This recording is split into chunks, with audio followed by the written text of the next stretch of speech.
अनंत सभासदांनी अत्यंत रसभरीतपणे वेदा संपन्न गागा भट्ट यांनी पौरोहित्य केले.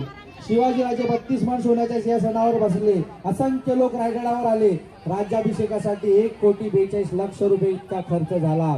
या सर्व सभासद लिहितात, या युगी सर्व पृथ्वीवर मलेकचंद बादशाह हा मराठा बादशाह एवढा छत्रपती झाला ही काही सामान्य गोष्ट नाही.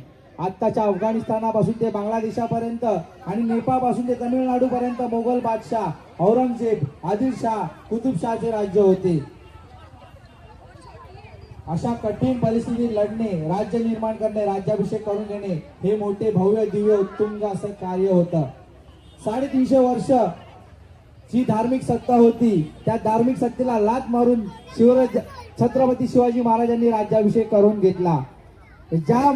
ज्या माणसांनी राज्याभिषेकाला विरोध केला अशा राज्याभिषेकाच्या उरावर बसून छत्रपती शिवाजी महाराजांनी राज्याभिषेक करून घेतला आणि त्यात त्यांचा जो राज्यकारभार आजही आपल्याला भारतीय संविधानात घटनेच्या कलमात आजही त्यांचा जो कायदा आहे तो आपल्याला सर्वतोपरी दिसतो. हा जो कायदा लिहिला आहे विश्वरत्न डॉक्टर बाबासाहेब आंबेडकर. ज्यावेळी बाबासाहेबांना विचारण्यात आलं की तुम्ही हे संविधान कसं तयार केलं, त्यावेळी बाबासाहेबांनी अतिशय सुंदर असं उत्तर दिलं की मला हे संविधान लिहिताना कोणतीच अडचण आली नाही. मला हे संविधान लिहिताना कोणतीच अडचण आली नाही कारण छत्रपती शिवाजी महाराजांचं स्वराज्य माझ्या डोळ्यासमोर उभं होतं म्हणून मी हे थोर महान संविधान लिहू शकलो.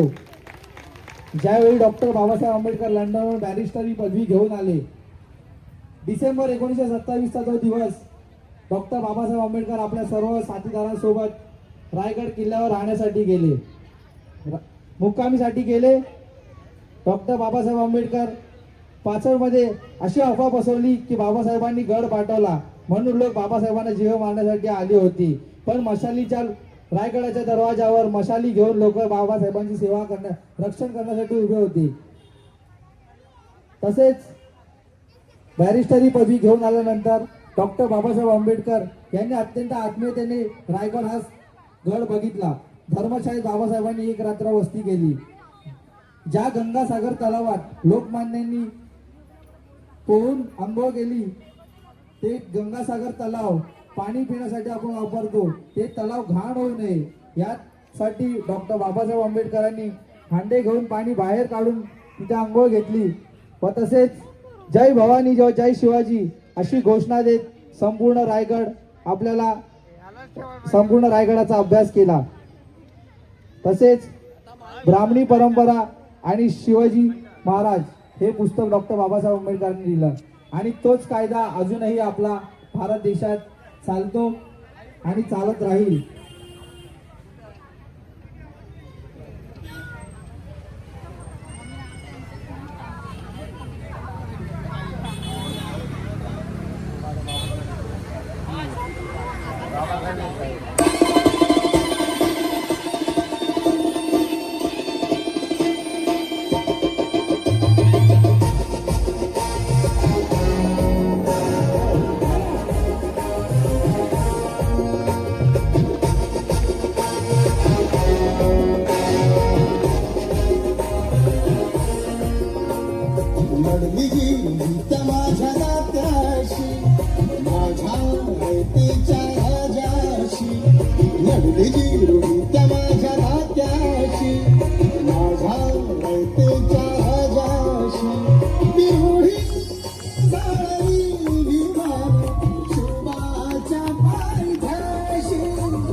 काट्यानं घेतली काट्याशी न्यायासाठी लेखणी नकोय त्याशी तर काट्यानं घेतली काट्याशी न्यायासाठी लेखणी नकोय त्याशी ती ओढी जाळली भीमान शुभाच्या पायथ्याशी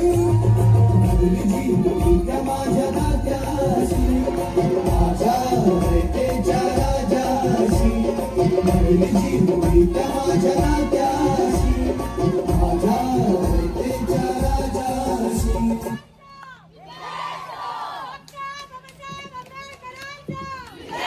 डॉक्टर बाबासाहेब आंबेडकरांचा डॉक्टर बाबासाहेब आंबेडकरांचा छत्रपती शिवाजी महाराज की छत्रपती शिवाजी महाराज की धन्यवाद